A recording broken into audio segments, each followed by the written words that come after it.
जो समझता है उसको तत्वज्ञान उसके जीवन में आता ही है, और जिसके जीवन में तत्वज्ञान है उसके कषाय की मंदता, आकुलता अपने आप हो जाती है। और जिसकी आकुलता और कषाय की मंदता है उसके सहज ही स्वभाव की सन्मुखता पाई जाती है, अर्थात स्वभाव की रुचि उसकी पाई जाती है। वो बाह्य विषयों में ज्यादा अटकता नहीं है। सुखी होने के नाम पर पदार्थ अपने को कुछ भी देने में समर्थ नहीं है, सुखी करने में समर्थ नहीं है, ऐसा उसे दृढ़ संकल्प हो गया है। मोक्षमार्ग प्रकाशक में पंडित साहब ने 3रे अध्याय में संसार दुखों का वर्णन किया। तो वहां पर संसार के दुखों का वर्णन करते हुए उसका कारण मीमांसा चलती है। तो वहां पर कह रहे हैं कि देखो ये क्या करता है, कुत्ते की भांति है। कुत्ते की भांति कहकर जीव का, इस संसारी मनुष्य का, अज्ञानी का कुत्ते के साथ में कोरिलेशन किया है। कुत्ता जिस प्रकार हड्डी को चबा चबा कर उसमें से मतलब नमकीन, वो जो मीठा खून आया है तो वो हड्डी में से आया ऐसा भ्रम करता है, वैसे ही ये निरीह संसारी प्राणी गेयों को जानकर गेयों में से सुख आता है ऐसा मान रहा है। समझ में आ रहा है क्या? अर्थात मीठा खाऊंगा तो मीठे में से सुख आएगा, ऐसा इसको भ्रम होता है। लेकिन जैसा कुत्ता पागल है वैसा ही ये पागल है। इतनी बड़ी बात है। और एक उदाहरण दिया है, समय सार में आया है उदाहरण। समय सार में तो 2-3 उदाहरण है, लेकिन और ये उदाहरण यहाँ पर ज्यादा युक्त बैठता है। जिस प्रकार 102 गाथा के आसपास है, जिस प्रकार हाथी को घास में मोतीचूर लड्डू खिलाया जा रहा है हाथी कहता है आओ टुडे, आज घास मीठी है घास मीठी है ऐसा। तो गे मिश्रित ज्ञान का अनुभव करता है और यही इसकी गलती है। समझ में आ रहा है क्या? और ये मनुष्य, ये संसारी जीव आज जितने ज्ञों को जानता है उससे ही ज्ञान होने की कल्पना करता है, उससे ही सुख होने की कल्पना करता है, और ये इसका महा अपराध है। हमको इतनी सरल और सीधी बात इस प्रवचन सार ग्रंथ के माध्यम से समझाई जा रही है।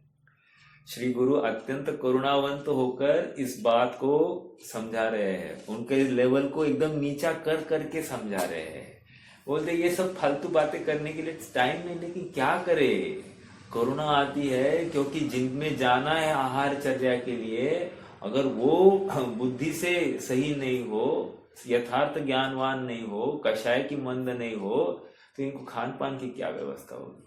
वो लिखेंगे तो वो कुछ करेगा ऐसा नहीं, लेकिन करुणावश ऐसा भाव आ जाता है। 38वीं और 39वीं गाथा अपनी कल हो गई। कुछ रह गया था क्या? कल रह गया? नहीं, ऐसा हुआ था। चलो आगे बढ़ते हैं। आज अब आगे थोड़ा सा बढ़ना है।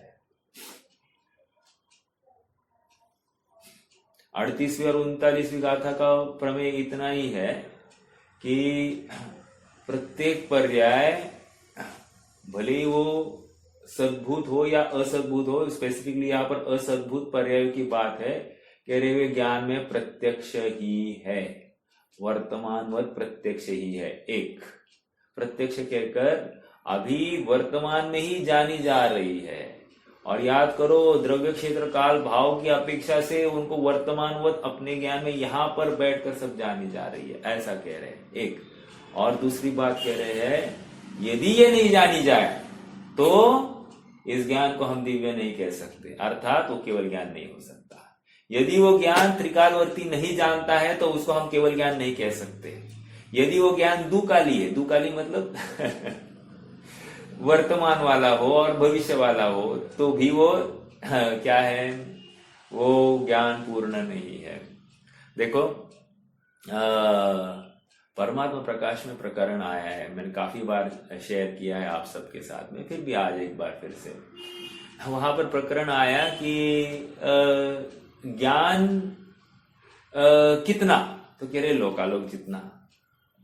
तो कह रहे जैसे कह रहे ज्ञान की सामर्थ्य कितनी, कह रहे जितना लोकालोक है उतना। तो फिर वहां पर एक बात और बता दी, कह रहे कि जैसा बेल है, जितना बड़ा पेड़ है उतना बड़ा बेल हो जाता है। समझ में आया? तो फिर कह रहे कि ये बेल कितना, पेड़ जितना। अब कल को पेड़ बढ़ गया तो बेल भी बढ़ने वाला है। लेकिन याद करना, याद रखना, ऐसा यहां पर नहीं लग सकता। ये तो ज्ञान की सामर्थ्य में अतिशोक्ति कर दी गई है। लेकिन अपने यहां पर ऐसा है कि ज्ञान अनंत लोक होते तो उन अनंत लोक को जान लेता, ऐसी सामर्थ्य वाला, ऐसा जो कहा जाता है ये शक्ति सामर्थ्य की अपेक्षा कहा जा रहा है। अर्थात अभी इनकम्प्लीट है ऐसा नहीं, अभी तो पूर्ण ही है, ऐसा बिल्कुल समझना चाहिए। ठीक है, तो ये एक बात हो गई। आइए अब 40-41वीं गाथा में बढ़ते हैं। उत्थानिका पढ़ते हैं। विगत गाथाओं में यह समझाया गया कि एक प्रकरण, एक फेज लगभग यहाँ पर पूर्ण हुआ है। मतलब यहाँ पर सर्वज्ञता को सिद्ध किया, और सर्वज्ञता को सिद्ध करके बताना क्या है, मेरा सर्वज्ञ स्वभाव। ये भूलना नहीं है अपने को, आचार्य देव किस दिशा में ले जा रहे हैं हमको भूलना नहीं है। बताएंगे केवल ज्ञान, समझना है मेरा केवल ज्ञान प्रकट करने का सामर्थ्य। हम बताएंगे लोकालोक, समझना है मेरे आत्मा के बाहर मुझे निकलना ही नहीं है। बताएंगे सबको जानते हैं, समझना है आत्मा को जानना है। समझ में आ रहा है क्या? इसके अलावा और कोई चारा ही नहीं है आचार्य देव के पास में, क्योंकि इस संसारी जीव की रुचि ज्ञेयों में ही है। इसको ज्ञेयों से, प्रकाश से, शब्दों से, सामने भोगों से, उसको वही से ज्ञान होता हुआ दिखाई देता है। और देखो ना कितनी आश्चर्य की बात है। मान लो मन के विपरीत कोई बात सुने तो आकुल चित्त होता है, तो कहता है कि नहीं होता तो अच्छा होता है कि नहीं ऐसा?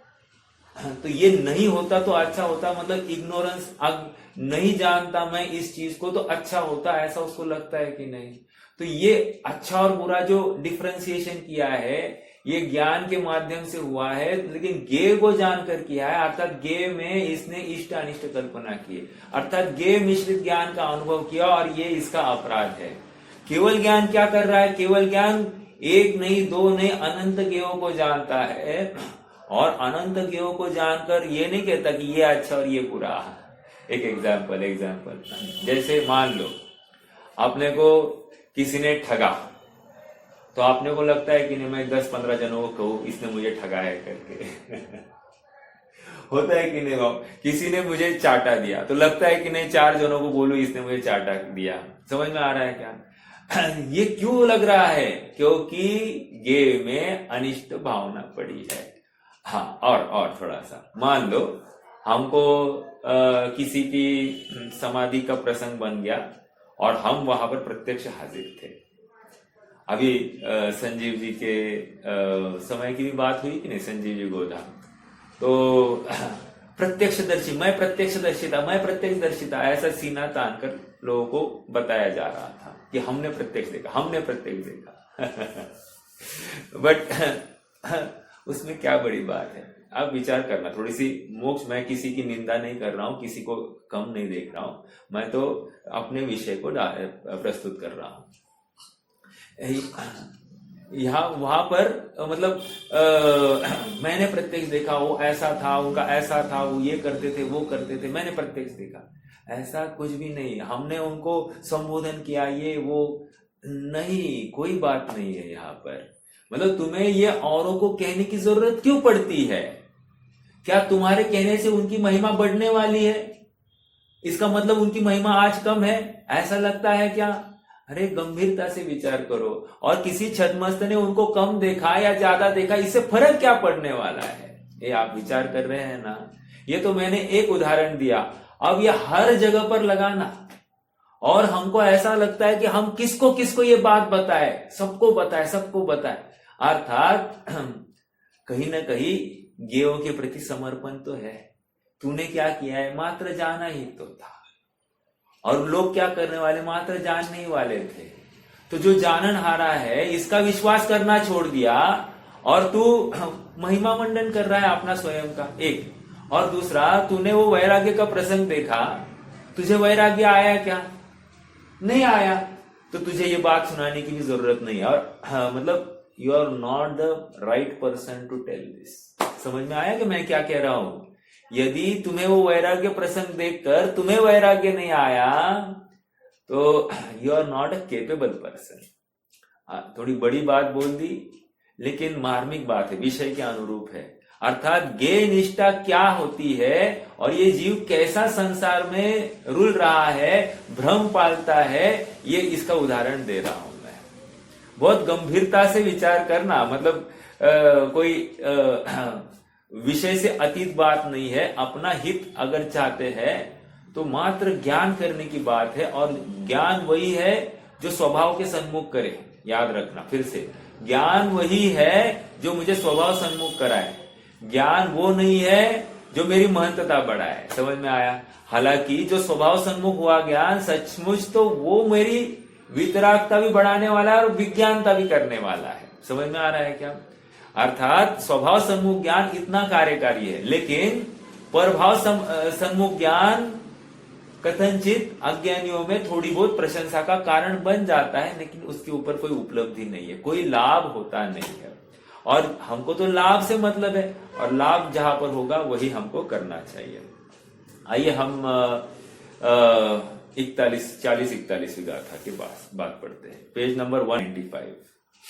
विगत गाथाओं में यह समझाया गया है कि अतीन्द्रिय प्रत्यक्ष ज्ञान से सभी द्रव्यों की तीन काल संबंधी सभी पर्यायों एक साथ एक समय में जान ली जाती है।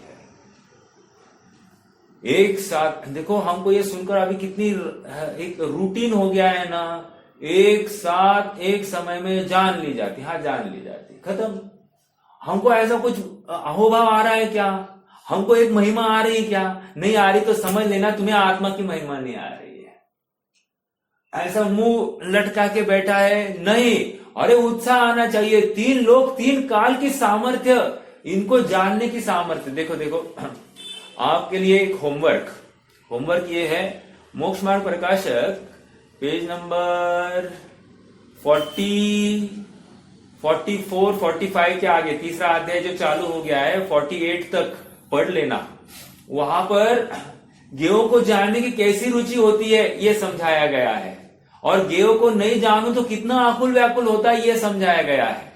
जब एक गेय को जानने के लिए इतना आकुल व्याकुल है, अब यहां पर कह रहे अनंत गेय जानने में आ रहे तो भी हमको महिमा नहीं आ रही है।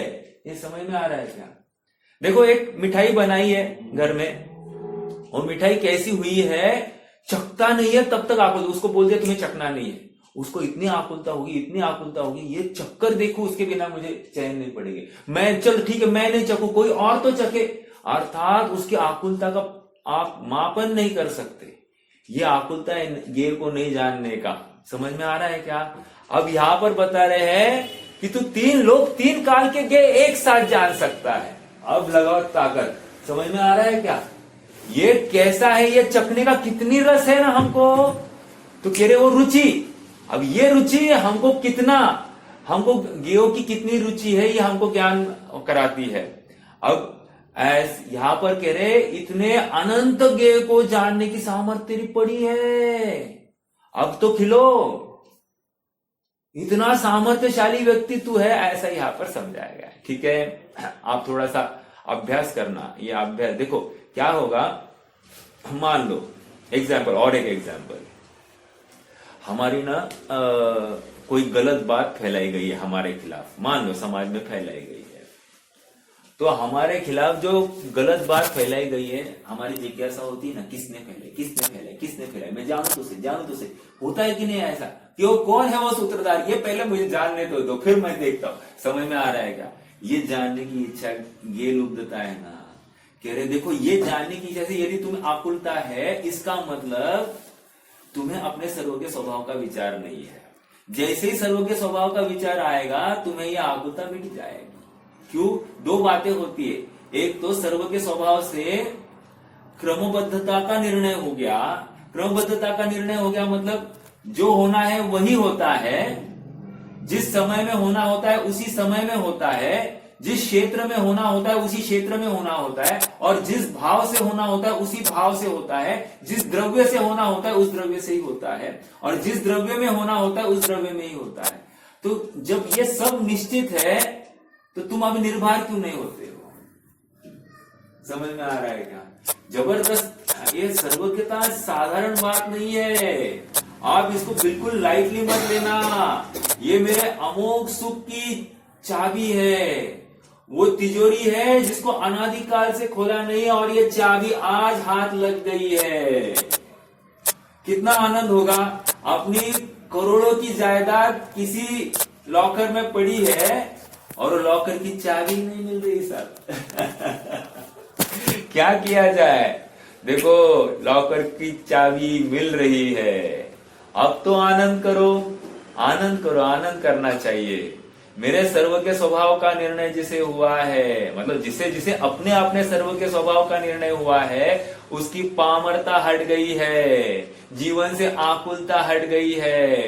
कोई सुख का कारण नहीं है, कोई दुख का कारण नहीं है। ये विश्वास उसे हर क्षण चलते रहता है। जितना होना होता है उतना ही होता है, कम होता नहीं, ज्यादा होता नहीं है। ये इसे विश्वास है। आयु जितनी चलनी है उतनी मिलेगी, कम होगी नहीं, ज्यादा होगी नहीं। जिस समय में जो रोग होना है वही होगा, आगे कम नहीं होगा, ज्यादा नहीं होगा। जितनी वेदना होनी होती उतनी वेदना ही होगी। जिस काल में माथा ठनकना है उस काल में ही माथा ठनकेगा, हाथ पैर नहीं ठनकेंगे। समझ में आ रहा है क्या? सब सुनिश्चित है और प्रत्येक परमाणु परमाणु व्यवस्थित है। देखो, माथे का ठनका पैर में कभी नहीं लगता है और पैर की जो एड़ी फट गई है उससे माथे में दर्द नहीं है। समझ में आ रहा है क्या? अर्थात शरीर का पुर्जा भी स्वतंत्र है। ये हमको क्या शिक्षा दे रहा है?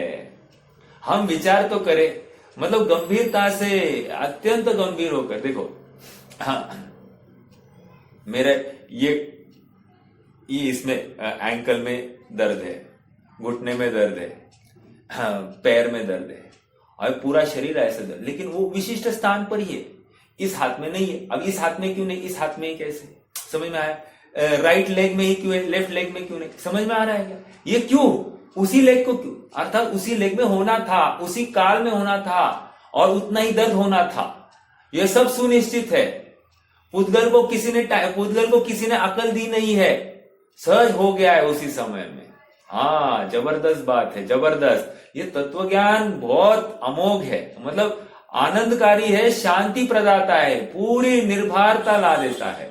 आइए अपन इतनी चर्चा करेंगे तो आगे कैसे बढ़ेंगे। आइए यहाँ पर मैंने होमवर्क दिया है मोक्षमार्ग प्रकाशक का, आप नोट करके रख दीजिए। पढ़ना है आपको, बहुत मार्मिक बात है, लाभकारी बात है। मैं चाहूं तो पढ़ भी सकता था, देखेंगे, अगर विकल्प हुआ तो मैं पढ़ भी लूंगा आगे। हाँ जी। अतीन्द्रिय प्रत्यक्ष ज्ञान से सभी द्रव्यों के तीन काल संबंधी सभी पर्याय एक साथ एक समय में जान ली जाती है। अब इन 41-41वीं गाथा में इंद्रिय ज्ञान और अतीन्द्रिय ज्ञान की तुलना करते हैं। समझ में आया? अर्थात इसके पहले क्या चल रहा था? इसके पहले सर्वज्ञ का स्वभाव बताया जा रहा था, और तेरा स्वभाव सामर्थ्य बताया जा रहा था। उनकी पर्याय की व्यक्तता दिखाई जा रही थी और तेरे स्वभाव की सामर्थ्य दिखाई जा रही थी। अब क्या विषय चलने वाला है? अब तेरी वर्तमान स्वभाव पर्याय की सामर्थ्य और उनकी पर्याय की सामर्थ्य। अब दोनों पर्याय में कंपैरिजन चल रहा है। पहले क्या चल रहा था? उनकी पर्याय और मेरा स्वभाव। अब क्या चलेगा? उनकी पर्याय और मेरी पर्याय। समझ में आया क्या? देखो, अब पढ़ते हैं। देखो, मतलब विषय कैसे चल रहा है ये आपके ज्ञान में आना चाहिए। आगे तुलना की जाती है, करते हुए यह बता रहे हैं कि इंद्रिय ज्ञान के लिए सभी पदार्थों की त्रिकालवर्ती सभी पर्याय को जानना शक्य नहीं है। एक, इसको कैसे लूला लंगड़ा है ये इंद्रिय ज्ञान दिखा रहे हैं। क्या? त्रिकालवर्ती समस्त पर्याय को ये जान नहीं सकता। एक। दूसरी बात क्या कह रहे हैं? क्योंकि इंद्रिय ज्ञान परोक्ष ज्ञान है, कारण भी दिया, जबकि अतीन्द्रिय ज्ञान प्रत्यक्ष होने से मूर्त अमूर्त सप्रदेशी अप्रदेशी सभी द्रव्यों की अज्ञात और प्रलय को अजात और प्रलय को प्राप्त सभी पर्यायों की एक समय की एक साथ जानता है। समझ में आया? आइए थोड़ा सा गाथा का पाठ करते हैं। गाथा मूलतः इस प्रकार है। अत्थम अखण्डिवदीदम इहा पुवेहिं जे विजानन्ति ते सिं परोक्षभूतं नाणादुं सक्कं तिपण्णत्तम् अपदेशं सपदेशं मुत्तममुत्तं च पज्जयं जादं पलयं गदं च जानाति तं नाणं मिन्दिर्यं भणियम्।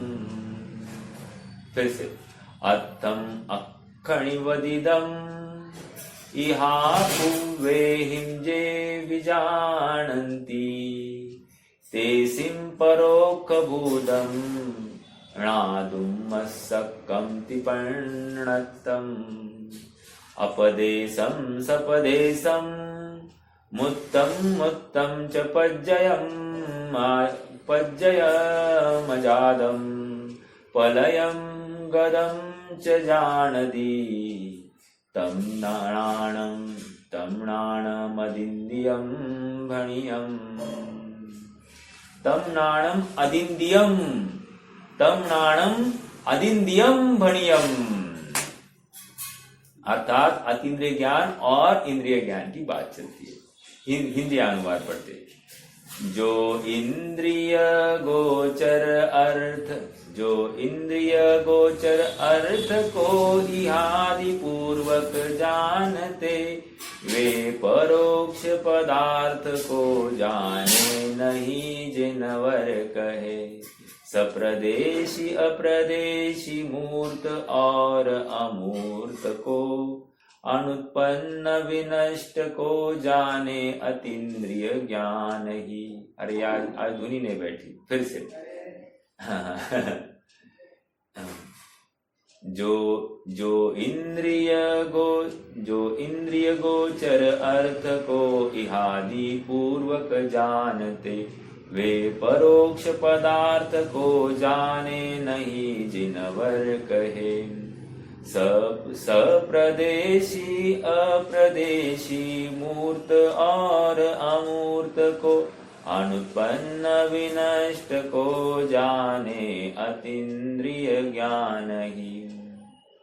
क्या कह रहे? देखो, अत्थम अखण्डिवदिदम। अत्थम मतलब पदार्थ, अखण्डिवदिदम मतलब क्या? अखण्डिवदिदम मतलब अक्ष मतलब इंद्रिया, ठीक है। वदिदम मतलब जानते हैं, नहीं विजानंती मतलब जानते हैं। इंद्रिय भूत है, कैसे जानते हैं ये पदार्थ को? इंद्रिय ज्ञान इहा पुवेहिम, इहा पूर्वक जानता है। अवग्रह इहा अवय धारणा, ऐसी बात कहाँ आई है क्या पहले? ऐसी बात पहले भी आई है, याद रखना। वहां पर भी सर्वज्ञ का ज्ञान और अपने ज्ञान में तुलना की गई है, और वहां पर भी इहा पूर्वक जानता है ऐसी बताई गई है। होमवर्क कौन सी गाथा में ये आपको बताना है, ठीक है। चलो, अत्थम अखण्डिवदिदम इहा पुवेहिम जे विजानन्ति। अर्थात इहा पूर्वक जो पदार्थों को जो इंद्रिय ज्ञान जानता है। ठीक है, आगे तेसिम परोक्ष बोधम, वो ज्ञान कैसा है? परोक्ष है। णाणदुम सक्कम तिपन्नतम, क्यों? क्योंकि णादुम सक्कम अर्थात वो पदार्थ को जानना अशक्य, क्योंकि उसको पदार्थ को स्वयं से जानना अशक्य है। फिर से अर्थ देखते, जो इंद्रिय गोचर पदार्थ को इहादिक पूर्वक जानते हैं उनके लिए परोक्षभूत पदार्थ का जानना अशक्य है। हाँ, परोक्ष भूतम णादुम सक्कम तिपन्नतम।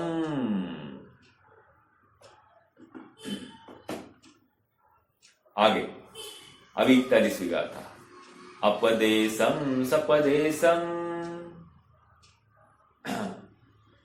मुत्तम मुत्तम मुत्तम मुत्तम चपज्जयम जादम। कह रहे जो ज्ञान सप्रदेशी और अप्रदेशी एक, मूर्त और अमूर्त दो, फिर पलयम गदम च जानदी, मतलब पज्जयम अजादम, अर्थात पर्याय जो अनुत्पन्न है, अजादम मतलब पर्याय अनुत्पन्न हो गई है एक, मतलब भविष्य काल की पर्याय, और पलय गदम, पलय गदम मतलब पर्याय जो नष्ट हो गई है, गदम नष्ट हो गई है, पलय अर्थात प्रलय को प्राप्त हो गई, अर्थात नाश को प्राप्त हो गई है।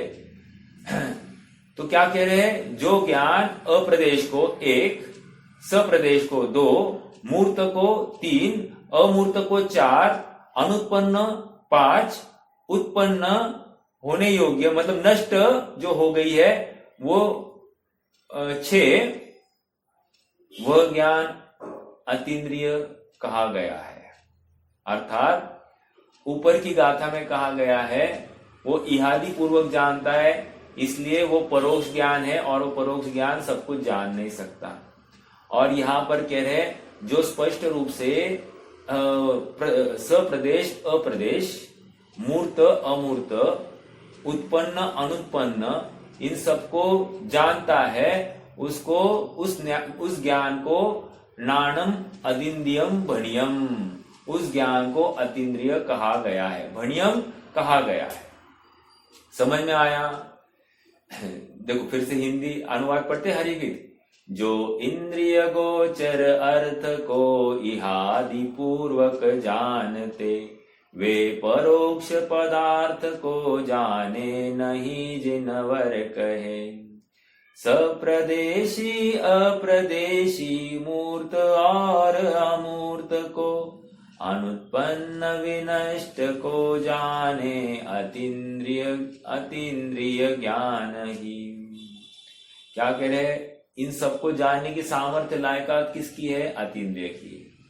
देखो हमको किसी भी पदार्थ को जानना है तो क्या करना पड़ता है? इंद्रिय का आलंबन करना पड़ता है। और यहां पर क्या कह रहे हैं? यहां पर कह रहे हैं कि इंद्रिय ज्ञान, अतीन्द्रिय ज्ञान की बात है।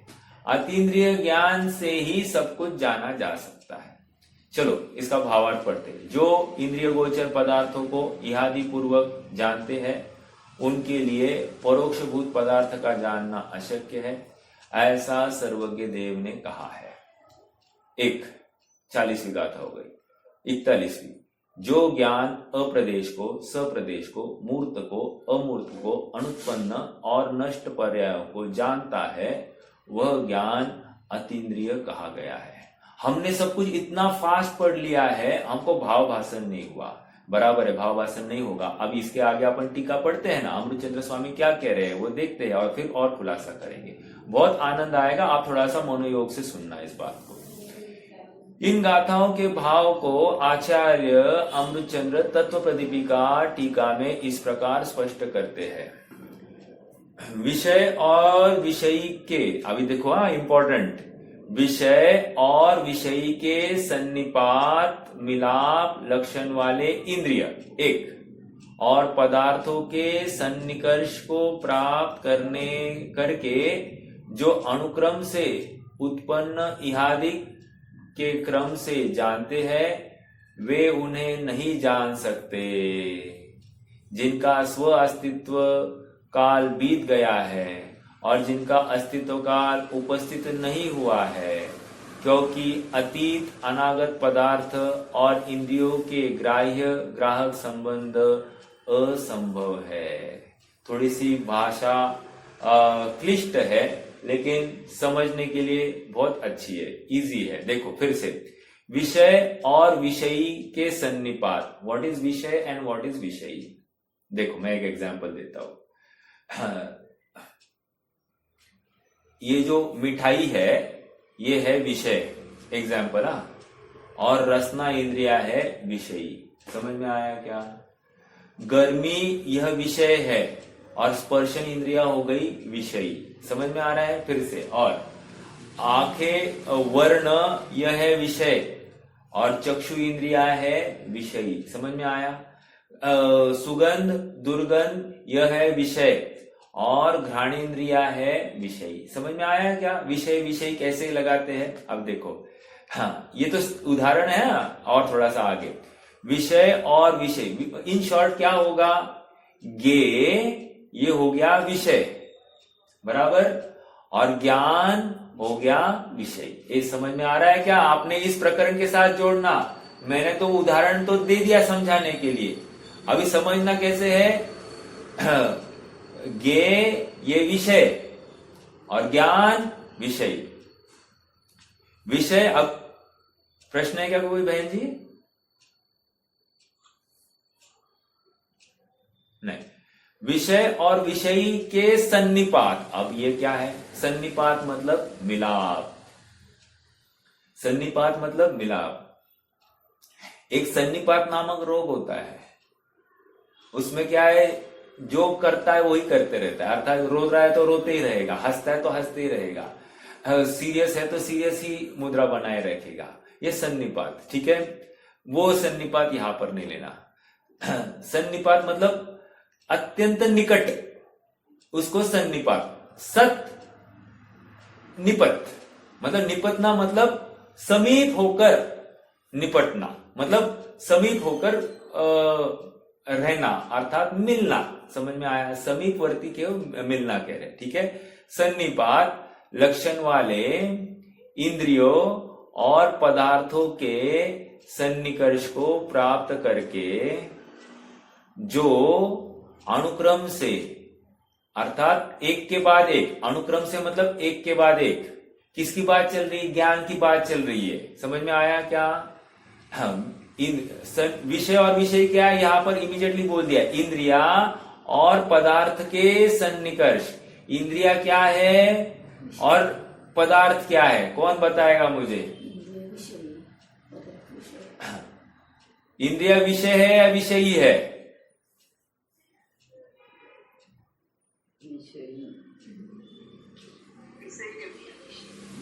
विषयी बराबर, विषयी। जिन्होंने विषयी बोल दिया करेक्ट।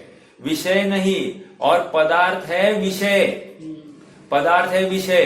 अब कह रहे हैं ये पदार्थ और उनका जो कुछ जानना, अर्थात इंद्रिया के निमित्त से, कह रहे ये विषयी क्या है? इनका सन्निकर्ष जब होता है, प्राप्त होता है, मिलते हैं, तब क्या होता है? अनुक्रम से, अनुक्रम से मतलब क्रम क्रम से बढ़ता हुआ, ओके, अनुक्रम से उत्पन्न इहादिक के क्रम से जानते हैं। अर्थात वो भी इमीडिएटली नहीं जान रहा, इहा कुछ है, फिर ये होगा, यही है, फिर धारणा। समझ में आया? अवग्रह इहा अवय धारणा, ऐसा वो क्रम से जानेगा, क्रम से जानते हैं। वे उन्हें नहीं जान सकते जिनका स्व अस्तित्व काल बीत गया है। एक बात ये हो गई, एक तो सन्निकर्ष होना जरूरी है, मिलाप होना जरूरी है, ये जरूरी है। अर्थात मिलाप किसका होगा? मिलाप किसका होगा? जो वर्तमान होगा उसी का तो मिलाप होगा। जो भूतकाल का है, भविष्य काल का है, उनका मिलाप संभव है क्या? नहीं संभव। इसलिए यहाँ पर क्या करें? जिनका स्व अस्तित्व काल बीत गया है, एक, और जिनका अस्तित्व काल उपस्थित नहीं हुआ है, दो। ये समझ में आया क्या? भाषा क्लिष्ट है, लेकिन ऐसी गरिष्ठ भाषा तो चाहिए तो मजा आता है। समझ में आया क्या? मेरा प्रश्न है, हलवा किसको अच्छा अच्छा लगता है? काजू कतली किसको अच्छी लगती है? तो जिनको गरिष्ठ चीजें अच्छी लगती है ना, तो ये गरिष्ठ बातें भी अच्छी लगनी चाहिए। समझ में आ रहा है क्या? हाँ, तो देखो क्या कह रहे हैं, जिनका स्व अस्तित्व काल बीत गया है और जिनका अस्तित्व काल उपस्थित नहीं हुआ है, क्योंकि अतीत अनागत पदार्थ और इंद्रियों के ग्राह्य ग्राहक संबंध नहीं है। ये समझ में आया है क्या? ये क्या समझाना चाह रहे हैं? वैसे कोई बता सकता है क्या मुझे? इतना इस पैराग्राफ का भाव कोई किसी ने पकड़ लिया? मैंने एक्सप्लेनेशन तो दिया, लेकिन समझाना क्या है? कंक्लूजन क्या है? इन्फरेंस क्या है इसका?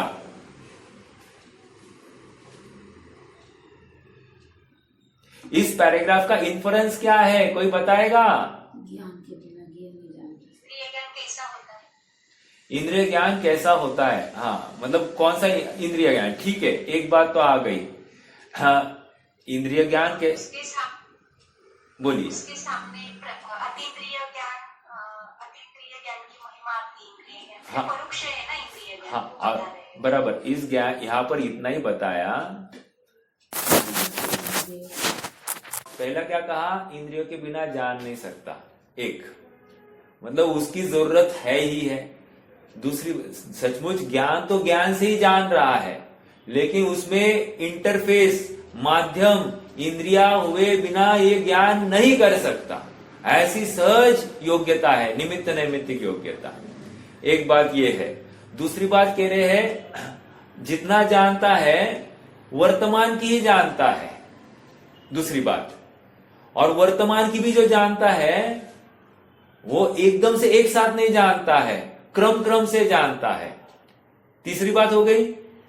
अब मैं एक चौथी बात बोलता हूं, एक समय में एक ही जानता है, दूसरा नहीं जान सकता, अर्थात दूसरा विषय नहीं जान सकता। हालांकि ये इसके जानने के इसके पास साधन या अवसर अनेक है, लेकिन एक समय में एक ही ज्ञेय को जान सकता है। ओके, ये एक हो गया। अब और कह रहे हैं, ये भूतकाल की नहीं जान सकता और ये भविष्य काल की नहीं जान सकता। क्यों नहीं जान सकता? क्योंकि जिस प्रकार वर्तमान में ज्ञेय और इंद्रिया का सन्निकर्ष हो गया है, सन्निपात हुआ है, ऐसा सन्निकर्ष या ऐसा सन्निपात भूतकाल का और भविष्य काल के ज्ञेयों का नहीं है। समझ में आया? ये इतनी बात इस पैराग्राफ में आई है। देखो, यह ऐसा डिराइव करना है। हम पढ़ते जाते हैं और भाव निकाल नहीं सकते। भाव निकालने का प्रयास हमको करना है, क्योंकि फिर ये नहीं पढ़ पाएंगे तो क्या पढ़ा फिर? अभी ये भाव निकाला, this is not the end, मतलब हो गया ये नहीं। अब भाव निकालने के बाद में उसको अपने में आजमाना कि सचमुच ऐसा हो रहा है क्या? जैसे यहां पर आचार्य देव फरमा रहे हैं कि भाई तू एक एक करके जान रहा है, पराधीन होकर जानता है, इंद्रिया के बिना नहीं जान सकता। आंखों में थोड़ा सा कुछ आ गया कचरा तो देख नहीं सकता, कान में कुछ कचरा आ गया तो सुन नहीं सकता। समझ में आया? जीवा की थोड़ी सी रसना बदल जाती है, वो बर्ड्स बदल जाते हैं तो टेस्ट नहीं कर पाता, तो कितना आकुल, मुझे टेस्ट नहीं आ रही, मुझे टेस्ट नहीं आ रही, मुझे टेस्ट नहीं आ रही। ऐसा करता है कि नहीं करता है? ये आकुलता का लक्षण है कि नहीं? कितनी, मतलब वो सन्निकर्षता में होने पर, एक तो जानता है तो सन्निकर्षता में, और हीनादिक जाना, इसके विकल्प के अनुसार नहीं जाना, तो उसको लेकर भी उसको दुख है। वो तो आगे बात करेंगे, बट एट दिस मोमेंट इतनी तो बात है कि नहीं कि इसके इच्छा के अनुसार ही इसको जानना है। ओके, हाँ, अगला पैराग्राफ देखते। देखो, उपदेश अंत, हाँ, इंद्रियों के ग्राह्य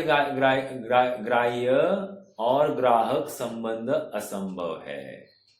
ये कौन से पदार्थ की बात कर रहे हैं? जो भूतकाल के और भविष्य काल के पदार्थ है ना, वे आज ग्रहण नहीं किए जा सकते। ग्रहण नहीं किए जा सकते मतलब उनका स्पर्श आदि संभव नहीं है। तो इस न्याय से कह रहे भूतकाल के अवस्थाओं का और भविष्य काल की अवस्था वर्तमानवत नहीं होने से उनका ग्राह्य होता है पदार्थ और ग्राहक होती है इंद्रिया। तो आप वहां पर नोट करके लिख सकते हैं कि ग्राह्य मतलब पदार्थ और ग्राहक मतलब इंद्रिया। कह रहे इंद्रिया और ज्ञेय में ऐसा ग्राह्य ग्राहक संबंध बन नहीं पा रहा है। जैसे अभी भूतकाल का कोई विषय होगा, अभी वो आज थोड़ी प्रत्यक्ष है मेरे लिए। समझ में आ रहा है क्या? तो इस न्याय से यहाँ पर कह रहे उसमें ग्राह्य ग्राहक संबंध नहीं होने से वो प्रत्यक्ष की भांति मैं उसको मतलब सूंघ नहीं पा रहा हूं या चख नहीं पा रहा हूं। समझ में आ रहा है क्या? हालांकि एक बात है इसमें, क्या बात है कि धारणा में पड़ा होगा, स्मरण में होगा तो रिकॉल करके उसको प्रत्यक्षवत कर सकता है। बट यहां पर उनका ये प्रयोजन नहीं है। कह रहे ये कितने का हो सकता है? एक आध दूसरे का हो सकता है, मतलब लिमिटेड है ना। यहाँ तो भूतकाल के अनंत पर्याय है। और चलो ठीक है, भूतकाल की तो कदाचित इसने जानता होगा कुछ समय की, इसलिए ठीक है। लेकिन भविष्य का क्या? भविष्य की पर्याय का ग्राहक संबंध कैसे होगा? ग्राह्य ग्राहक संबंध भविष्य का तो नहीं संभव। कदाचित हम इस भव का भूतकाल का समझ ले, लेकिन भविष्य काल का क्या? समझ में आ रहा है क्या? और देखो ना, थोड़ा सा विचार कीजिए। थोड़ी सी आज जो सुबह हमने सब्जी खाई है वो भी याद नहीं रहता। कोई हमको पूछे क्या मतलब आज सुबह क्या स्वाध्याय किया, ये भी हमको याद नहीं आता। मतलब सुबह प्रवचन में हमने कुछ सुना होगा वो भी हमको याद नहीं रहता। समझ में आ रहा है क्या? ये ऐसा क्यों है? क्योंकि ऐसी अपने ज्ञान की हीनता है। इसको धारण करने में भी कितनी जोर लगता है ये आपको ख्याल में आ रहा होगा। ठीक है, ग्राह्य ग्राहक संबंध का अर्थ इतना ही हुआ कि उनको वर्तमानवत वे अपने इंद्रिया को स्पर्श करे तभी वो काम हो सकता है। समझ में आ रहा है क्या? हमने दर्शनावरण की जब चर्चा करी तो वहां पर प्राप्यकारी और अप्राप्यकारी ऐसी चर्चा की। चक्षु इंद्रिया क्या है? प्राप्यकारी। अप्राप्यकारी? अरे चक्षु, हाँ, तो वो प्राप्यकारी हो गई। और अप्राप्यकारी मतलब इसको पास में आना पड़ेगा, ऐसा ही है ना। चलो जो कुछ होगा, मुझे तो ये कहना है कि इंद्रिया के पास में आना पड़ता है, तो वो उसके बिना ग्रहण नहीं किया जा सकता। अब यहां पर कह रहे ग्राह्य और ग्राहक, इंद्रिया है ग्राहक और पदार्थ है जितने ज्ञेय है वे ग्राह्य है। ऐसा भूत और भविष्यकालीन पदार्थ संबंधी, अर्थात यहाँ पदार्थ का अर्थ क्या लेना? पदार्थों की अवस्था। पदार्थ तो हमको सचमुच कोई दिखाई नहीं देगा, पदार्थों की अवस्था हमारे के साथ में हमारा ग्राह्य ग्राहक संबंध नहीं हो पाता है। बस इतनी सी बात है। अर्थात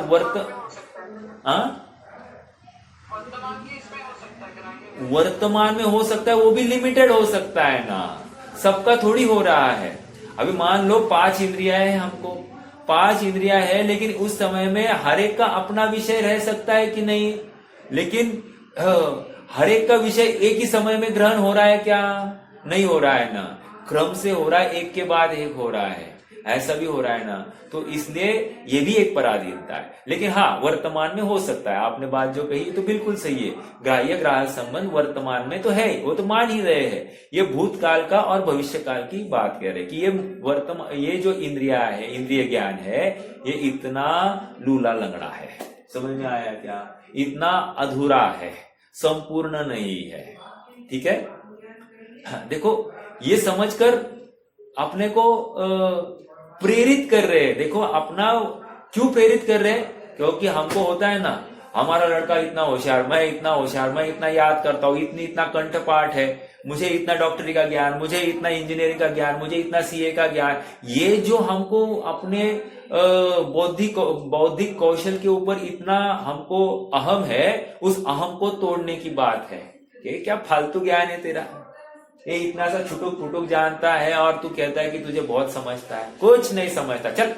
तो ये यहाँ पर ये भाषा है, मतलब मैं इतना हीन ज्ञान है अपना, ये समझना। ओके, तो वो जितनी अपनी अकड़ थी वो अकड़ ही टूट जाती है, ये समझाना है। देखो हमारी मान कषाय को भी तोड़ना है इतनी, और देखो इतना पढ़कर भी, इतना सुनकर भी यदि मान कषाय टूटती नहीं है तो क्या कहेंगे अभी, है ना। तो थोड़ा विचारणीय बिंदु है। मतलब देखो हमको सोचने के लिए मजबूर करना है, ये क्यों कहा जा रहा है, ये ऐसा तेरा इंद्रिय ज्ञान है क्योंकि तू जहां पर है वहां संतुष्ट नहीं रहना, क्योंकि ये बहुत अल्प ज्ञान है और जितना भी ज्ञान है ये थोड़े काल के लिए, ये भी चला जाएगा, ये भी चला जाएगा। समझ में आ रहा है क्या। अब भी जैसे लौकिक में हम पढ़ाई करते हैं तो वो जो पीछे का उनका जो है हमारे इसमें रहता है ना। हाँ, तो मैंने उदाहरण बिल्कुल सही है, तो मैंने इसीलिए कहा कदाचित 5 साल, 10 साल, 15 साल, 20 साल, 50 साल, 100 साल याद रखा, ठीक है। इसलिए उतना फेज छोड़ दीजिए। पूर्व भाव का बोलिए, पूर्व भाव की कौन सा क्या क्या स्पर्श किया था, क्या क्या सूंघा था, क्या क्या खाया था, याद है क्या। तो इसलिए कह दिया ग्राह्य ग्राहक संबंध नहीं है। ओके, एक और भविष्य का भी नहीं है ग्राह्य ग्राहक संबंध। और एक बात तो ये हो गई, और अभी भूतकाल का भी मान लो ना कि आज जितना प्रत्यक्ष जैसा मुझे आनंद आ रहा है वैसा भूतकाल का उतना ही प्रत्यक्ष आज आनंद आ रहा है क्या। चलो याद किया मैंने, लेकिन उतना ही आनंद आता है क्या जितना आज वर्तमान में किसी भोग को भोग रहा हूं, और भूतकाल का कोई भोग उसको याद करके उतना ही आनंद आता है, नहीं आता है, कंपैरेटिवली कम आता है। तो कह रहे हाँ, उतना आनंद। तो ग्राह्य ग्राहक संबंध होने पर विशेष ज्ञान संभव है, ऐसा भी यहां से एक तर्क निकल रहा है। जब ग्राह्य ग्राहक संबंध नहीं होगा तो विशेष जानना संभव नहीं होता है, ठीक है। ये यहां से बात निकल कर आ रही है। और एक बात, ये अज्ञानियों की अपेक्षा बात चलती है, ठीक है। अज्ञान हो सकता है जैसे अवधि ज्ञानी, मनपर्य ज्ञानी, उनको इस कैटेगरी में नहीं लेना। यहाँ पर छद्मस्तक और वो भी अज्ञानी की मुख्यता से किया गया कथन, ठीक है। ये थोड़ा सा और ध्यान में रखना, क्योंकि अवधि ज्ञान और मनपर्य ज्ञान तो प्रत्यक्ष जान रहे हैं, और वो उसकी यहाँ पर नहीं, यहाँ पर छद्मस्तक की बात है और परोक्ष ज्ञान की बात चल रही है, ठीक है। तो मूल रूप से यहाँ पर अज्ञानी को खड़ा किया है ना। आगे, हाँ, उपदेश, अंतकरण और इंद्रिया आदि बहिरंग विरूप कारणता और क्षयोक्षम रूप उपलब्धि व संस्कार आदि अंतरंग स्वरूप कारणता से ग्रहण करके प्रवृत्त होता हुआ इंद्रिय ज्ञान सप्रदेश को ही जानता है, अप्रदेश को नहीं जानता। अब और एक बात आ गई क्योंकि गाथा में आया ना सपदेशो और अपदेशो, तो सपदेश और अपदेश क्या है। तो देखो अभी क्या कह रहे हैं फिर से। उपदेश 1, अंतःकरण 2 और इंद्रिया आदि बहिरंग विरूप कारणता। विरूप मतलब क्या, अनेक प्रकार की, अनेक प्रकार के कारण होते हैं। इन अनेक प्रकार के कारणों से और क्षयोक्षम रूप उपलब्धि, ये और एक बात कह रहे हैं, ठीक है। वो संस्कार और एक बात, मतलब कितने कंडीशंस अप्लाई होती है, फिल्टर्स अप्लाई होते हैं, तब जाकर ये जानता है, ये समझा रहे हैं। वह संस्कार आदि अंतरंग स्वरूप कारणता, एक है बहिरंग स्वरूप कारणता और एक है बहिरंग विरूप कारणता, और एक है अंतरंग स्वरूप कारणता से ग्रहण करके प्रवृत्त होता हुआ इंद्रिय ज्ञान सप्रदेश को ही जानता है। अप्रदेश को नहीं, क्योंकि वह स्थूल जानने वाला है। अब यहां पर सप्रदेश और अप्रदेश मतलब क्या, कोई बता सकता है क्या? नहीं। सप्रदेश और अप्रदेश का अर्थ क्या कहना चाहते हैं? सपदेशो अपदेशो, परमाणु को नहीं जाता है। बहुत अच्छा, बहुत अच्छा। नहीं, उसके पास में ही आपने कहा, यहां पर इतना कहना है सप्रदेशी मतलब स्थूल, ठीक है, और अप्रदेशी मतलब सूक्ष्म। अब देखो ये भाषा नहीं समझे साहब, सप्रदेशी मतलब कोई ऐसा अर्थ करे अपने आत्मा मतलब स्वप्रदेश और आत्मा के बाहर वो अप्रदेश, ऐसा भी हो सकता है, ऐसा नहीं लेना। समझ में आया क्या? यहां पर सप्रदेश मतलब स्थूल, हम प्रदेशवान, प्रदेश सहित जो कुछ होगा उसको सप्रदेशी कहेंगे, और अप्रदेशी अर्थात यहां पर सूक्ष्म की तरफ संकेत है। अब मेरा अगला प्रश्न है, धर्मद्रव्य सप्रदेशी या अप्रदेशी, अब क्या लेंगे इसमें?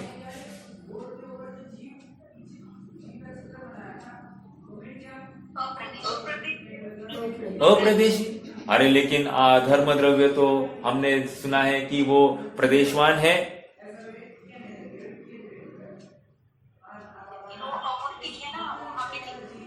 हाँ, आया क्या? अमूर्तिक है, तो अभी अगला बोल इसलिए वही लगाया। समझ में आया लॉजिक कितना जबरदस्त है आचार्य का?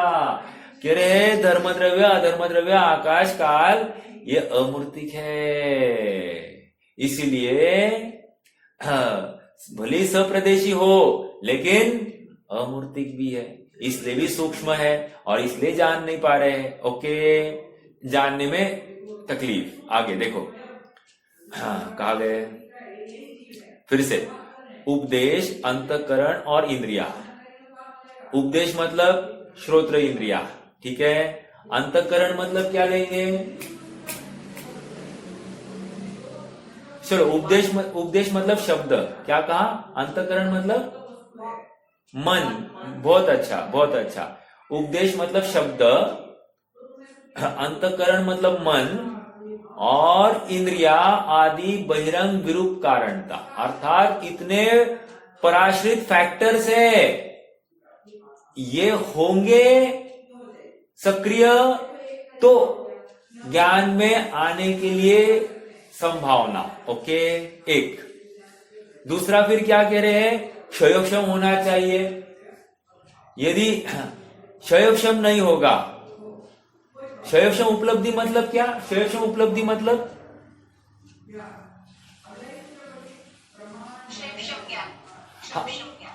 मतलब वर्तमान क्षयोक्षम कितना व्यक्त है, समझ में आ रहा है क्या?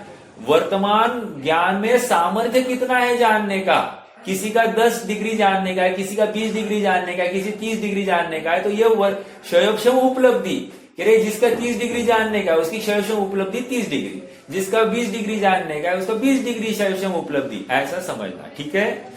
एक प्रश्न है, क्षयोक्षम ज्ञान, ये जो वर्तमान ज्ञान है ये उदय रूप है, उदय है इसलिए जान रहा है या क्षयोक्षम है इसलिए जान रहा है? प्रश्न तो ये ज्ञान का, हाँ यस, ज्ञान का क्षयोक्षम है इसलिए जाना जा रहा है, उदय से तो जानने में ही नहीं आता है। समझ में आया? तो जितना उदय है उतना तो बंद है, लॉक है, वो ज्ञान ही दिखाई नहीं दे रहा है, ज्ञान को जानने में नहीं आ रहा है। जितना क्षयोक्षम है उतना ही तो उघाड़ है। समझ में आया? तो क्षयोक्षम उपलब्धि वह संस्कार, संस्कार मतलब जो धारणा में पड़ा था, ठीक है। संस्कार, संस्कार मतलब क्या लेना? धारणा आदि अंतरंग स्वरूप कारणता से ग्रहण करके प्रवृत्त होता हुआ इंद्रिय ज्ञान सप्रदेश को ही जानता है। अर्थात इतना सब फिल्टर्स लगाने के बाद में जो जाना वो भी स्थूल पदार्थ जानने में आए, स्थूल पदार्थ। ओके, जो रूपी है, थोड़े से मोटे हैं जो मतलब कुछ कुछ आहार वर्गणाएं जानने में आई, ऐसा कह रहे हैं। समझ में आ रहा है क्या? कुछ कुछ आहार वर्गणाएं जानने में आ गई। मनोवर्गण सॉरी भाषा वर्गणाएं भी थोड़ी बहुत जान लेता है ये। ओके, तो इतना इसकी जानने की सामर्थ्य। कहा गया जानने वाला है, सूक्ष्म को नहीं, वह मूर्त को ही जानता है। आगे बोल रहे हैं, वह मूर्त को ही जानता है, अमूर्त को नहीं। अभी यहां पर वो नहीं लगाना, क्या हम भी अमूर्त को जानते हैं? क्यों? मति श्रुत ज्ञान का विषय है ना, छह द्रव्य, तो इस न्याय से अमूर्त को तो हम भी जानते हैं। समझ में आया? ये तो तर्क लगाया जाता है, लेकिन यहाँ पर इंद्रिय ज्ञान की चर्चा चल रही है, और इंद्रिय ज्ञान में मात्र मूर्तिक पदार्थ, अमूर्तिक नहीं, एक। और दूसरी बात क्या कह रहे हैं? इंद्रिय ज्ञान में मात्र स्थूल पदार्थ, सूक्ष्म पदार्थ नहीं, ऐसा उनकी जानने की ही सामर्थ्य इतनी ही है। लिमिटेड एडिशन है ये। ओके, और ये भी कुछ काल के लिए है, इसके बाद में ये भी छीना जाएगा। ओके, क्योंकि उसका संबंध मूर्तिक के साथ ही होता है, अमूर्तिक के साथ नहीं।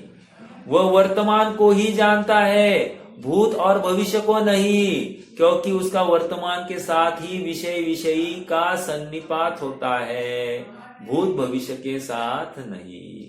ये समझ में आया क्या? कितने जनों को आनंद आया इन दो पैराग्राफ का अर्थ समझने से? देखो, ऐसा ये समझने के बाद इतना हमको क्लैरिफिकेशन होती है तो आनंद आता है, बहुत आनंद आता है। एक और दूसरा, फिर उसका भाव भासना, उसका एप्लीकेशन जब करते हैं, सचमुच में मेरा ज्ञान इतना पराधीन है, इतना मुझे उपयोग देना पड़ता है, मन का आलंबन है, इतनी डिपेंडेंसी है, और उसके बाद में काम होता है, तो हमको भी समझ में आता है कि अरे क्या ये तुच्छ ज्ञान है, और कहाँ वो केवल ज्ञान का सामर्थ्य। ये थोड़ा सा हमको भरोसा होता है कि हमारा इतना साधारण ज्ञान है, वो मान कषाय हट जाती है, जो मद है, स्मय है, वो सब नाश को प्राप्त होता है। ज्ञान मद पहले नाश को हो जाता है। समझ में आ रहा है क्या? किसको मैं बड़ा कहूं और किस ज्ञान को छोटा कहूं, है ना? आगे कितनी बातें हैं ना।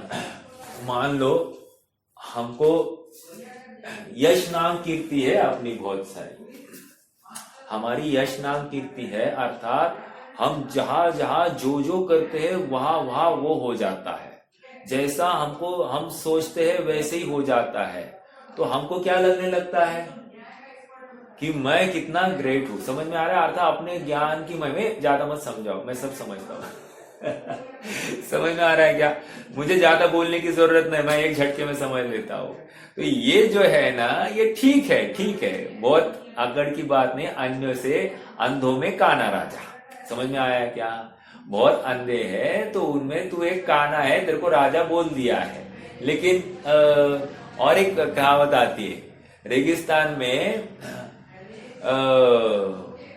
वो जो एरंडी के पेड़ को भी पेड़ कहा जाता है। समझ में आया क्या? जहां पर पेड़ ही नहीं है तो उस रेगिस्तान में एरंड के पेड़ को भी पेड़ कहा जाता है। वो तो इतना साधारण तुच्छ ये है, पौधा है, उसको भी पेड़ कहा जाता है। ऐसी बात है। इसलिए रेगिस्तान मतलब क्या? बहुत सारे अज्ञानियों में तेरे थोड़े से क्षयक्षम ज्ञान को किसी अपेक्षा से अच्छा कह दिया, इसलिए गाफिल नहीं होना, ठीक है? या तुम्हें भ्रम हो गया तो उस भ्रम को उतार देना, क्योंकि तुम्हारा ज्ञान ऐसे जानता है, पूरा चिट्ठा खोल दिया है, बाइफर्केशन किया है तुम्हारे ज्ञान का। हाँ, और फिर मान लो हमको किसी ने कह दिया तुम्हें अकल नहीं है, तो सचमुच बात सही है या गलत है? जितने छद्मस्त है सबको अकल नहीं है, मतलब, और विशेष रूप से अज्ञानियों की। क्या अकल नहीं है मतलब क्या? अरे अकल मतलब वो विकलांग है ना ज्ञान। ये इंद्रियों के आश्रित है, पदार्थ के आश्रित है, ज्ञेय के आश्रित है। प्रैक्टिकली बात यही है कि ज्ञेय के बिना, अभी मान लो यहाँ पर सामने दीवार है, तो दीवार के उस पार मैं देख पा रहा हूं क्या? नहीं। तो अर्थात सामने वाला पदार्थ बाधक हुआ कि नहीं हुआ, समझ में आ रहा है क्या? मान लो एक दीवार हट जाती तो उसके आगे का जान लेता कि नहीं मैं जान लेता? प्रश्न है फिर मेरा क्षयक्षम दीवार तक जानने का या दीवार के आगे का जानने का है? देखो अभी दीवार के उस पार नहीं दिखाई दे रहा है ना, तो दीवार तक ही जानने का है। दीवार जैसे हट जाती तो क्षयक्षम बढ़ता है, वो अपनी अपनी योग्यता है। समझ में आ रहा है क्या? चलो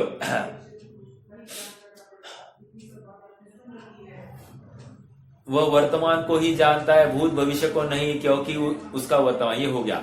परंतु जो अनावरण, अब देखो परंतु कहकर अब तक किसकी चर्चा थी? ये इंद्रिय ज्ञान की चर्चा थी, तुच्छ ज्ञान की चर्चा थी। अब देखो महत ज्ञान की चर्चा। देखो परंतु जो अनावरण, क्या जबरदस्त शब्द है, आवरण नहीं है,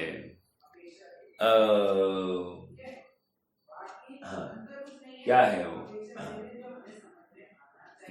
निज स्वभाव सीमित कियो सीमंदर भगवान, क्या है वो? सीमंदर भगवान का पूजन है ना। निज स्वभाव सीमित कियो सीमंदर भगवान, क्या है वो? कर सीमित निज ज्ञान को प्रगट्यो केवल ज्ञान। वहां पर ये बात है, क्या कहा फिर से? कर सीमित निज ज्ञान को प्रगट्यो केवल ज्ञान। देखो कला वहां पर प्रोसेस बता दी। हाँ, उन्होंने जो ज्ञान उपलब्ध था उस ज्ञान को सीमित किया। हम क्या कर रहे हैं? ज्ञेय में जा रहे, जान रहे, ये असीमित, मतलब इसको मर्यादा में नहीं लिया इस ज्ञान को। और जिसने जिसने अपने ज्ञान को मर्यादा में लिया, सीमित किया, समेट लिया, उसको पूर्ण ज्ञान प्रकट हो गया। समस्त लोकालोक ज्ञान में झांकने मतलब जानने में आ गया। और यहां पर हम एक एक गे के पास गए, लेकिन फिर भी हमको वर्तमान गे का ही ज्ञान हो रहा है, क्योंकि ग्राह्य ग्राहक संबंध वो वर्तमान गे के साथ में ही है, भूत के और भविष्य के नहीं है। कितनी पराधीनता है, आप समझ रहे हैं ना? तो अनावरण कहकर क्या कहना चाहते हैं? अनावरण मतलब कोई बाधक नहीं है, आवरण नहीं है ऐसा बीच में। अर्थात ये दीवार सामने है तो भी दीवार के उस पार का सब कुछ प्रत्यक्ष जान रहा है। समझ में आ रहा है क्या? ये कपड़ा है, कपड़ा के भीतर का सब कुछ आर पार जान रहा है। पूरा एक्सरे जितना आर पार घुसता है उससे भी ज्यादा डीप ये जान सकता है। समझ में आया? एक्सरे, सोनोग्राफी, जो कुछ कहना है कर लो, एमआरआई करना है सब कर दो, सब हो जाएगा। ज्ञान की ऐसी सामर्थ्य, सब कुछ पुर्जा खुला करके देख रहा है ना? देखो आगे, अरे समय तो हो गया है, चलो इतना सा एक पैराग्राफ पढ़ लेते हैं फिर रुक जाएंगे। परंतु जो अनावरण अतीन्द्रिय ज्ञान है वह सप्रदेश, अप्रदेश, मूर्त, अमूर्त, अनुत्पन्न, व्यतीत सभी को जानता है, क्योंकि वे सभी ज्ञेय है और ज्ञेयता का उल्लंघन नहीं करते। बाप रे ज्ञेयता का उल्लंघन नहीं करते कह रहे हैं, मतलब क्या? अरे ज्ञेयता का उल्लंघन नहीं करते मतलब उनका ऐसा स्वभाव है, वे किसी ना किसी ज्ञान में जानने जाए, इसमें कोई विरोध नहीं है। उन्होंने पूरा स्वयं को समर्पित किया है। समझ में आया?